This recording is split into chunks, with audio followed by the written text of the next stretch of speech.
Hello again from Windy Acre Bees. Are you sick of me yet today? But I'm trying to help people out.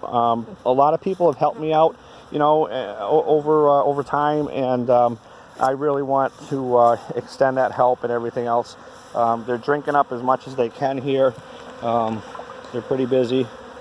I'm just going to adjust this for a minute. There we go.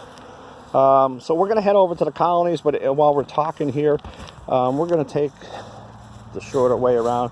The wife has still got some flowers going in here, but unfortunately there's no nectar or nothing on them. So my topic for today is ventilation. I spent 27 years in the fire service, and I am a national fire instructor. So I teach and have taught ventilation tactics for firefighters, and that's to keep them alive when they're inside 1,500 to 2,000 degrees trying to put a fire out in your house.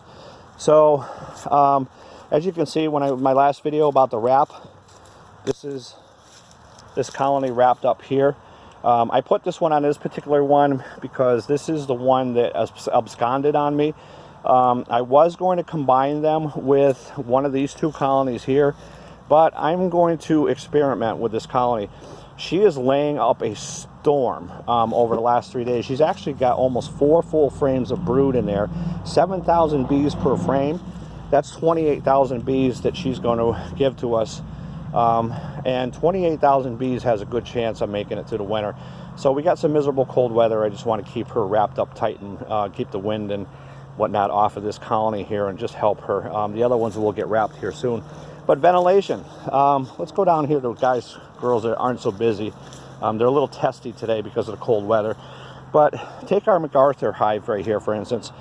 Down here we have a entrance reducer, which will actually be smaller in size. Okay, probably next week, and I'll put the smallest one on there. But they have 2 entrances. The top entrance is releasing the air that comes in through the bottom entrance. Heat rises, we all know that. So when it comes to ventilation for your bees, which is what we have to keep moisture out of that hive, is we want to have some kind of a pressure built up, air pressure built up in that colony.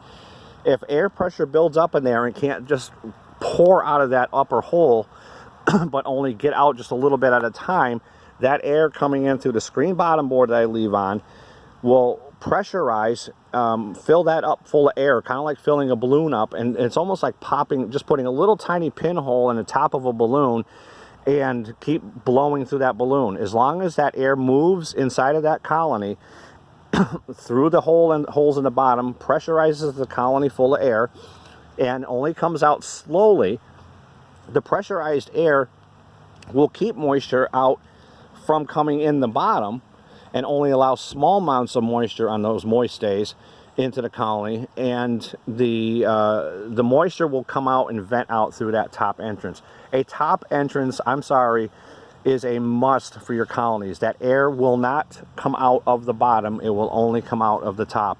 If it starts coming out of the bottom, then you have negative pressure, and you have a big problem. You're going to force all those bees into the bottom where there's no food. They won't get to the top and they won't eat.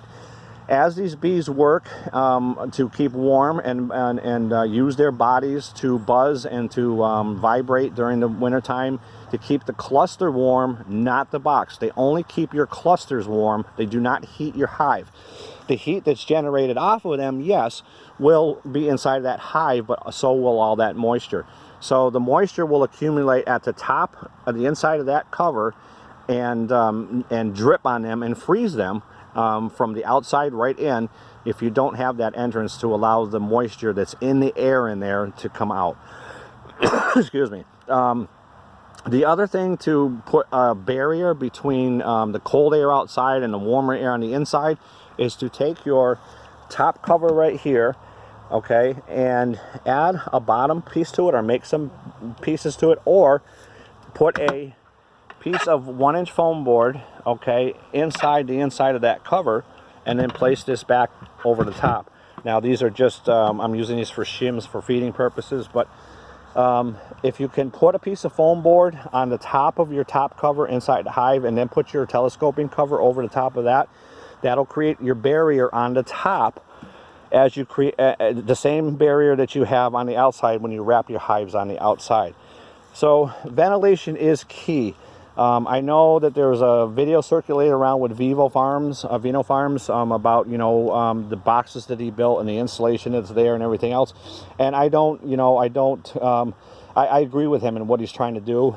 He has the money and he has the time to do it. But I do only disagree with the fact that he has no top entrance open for their ventilation. If he has it and he can open it based on his instrument readings and things like that, that's great. So keep a top entrance, folks. It doesn't have to be a big, you know, it only has to be about 1 inch long and even 1/4 inch tall, but it's enough to get air out of those colonies that has moisture in it. And also replenish it with some fresh air for them too, even though it's cold. So that's it for ventilation. I hope you understand that, you know, line of thinking in the way that these colonies are. Beekeepers have been using these Langstroth hives for I don't know how many years. And they've been doing it with those top entrances all the time. And you can put bigger entrances and stuff in the summertime to allow that, you know, moisture and humidity out. But for wintertime, get a top entrance on there.